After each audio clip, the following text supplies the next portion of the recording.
Hi, I'm Ben Spalding, and I was working on a piece called Hydras Like Stories, an investigation of multiplayer narrative design in digital games.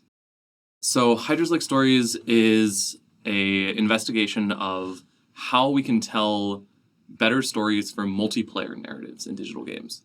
Digital games normally follow a one hero, one journey model, where you have your single character who goes on this journey and it follows a very particular arc, something that we've all learned in school and sort of seen in literature for a very long time. But as soon as you try and get multiple players playing together to fill that one person's shoes, it starts to break down. You start to get disagreements about how the narrative should go forward. You start to get different social roles that influence the way that the narrative goes. And these require a different set of authoring practices for writing stories in games. And this is something that places like ensemble film and tabletop role-playing games, and even things like collaboration engineering for groupware, stuff like Google Docs, have all taken stabs at solving. How do you get people to work together and collaborate on whether it's a narrative or something else, but largely looking at narrative, and saying, how can we apply these things to digital games? What I showed was largely a sort of documentation or imagination of the thing. I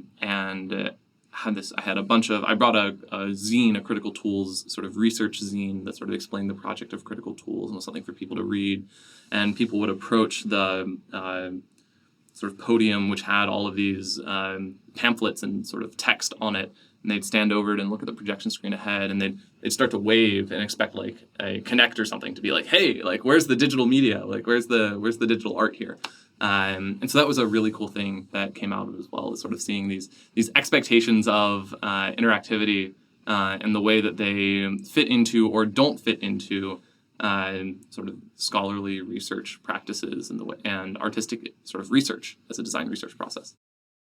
I'm definitely continuing this larger investigation of critical tools beyond multiplayer narrative in digital games. I see everything sort of splitting into right now. And continuing as a research practice, this idea of taking these things and applying them to my own practice, and making more multiplayer narrative experiences and telling stories and allowing people to tell stories together in games.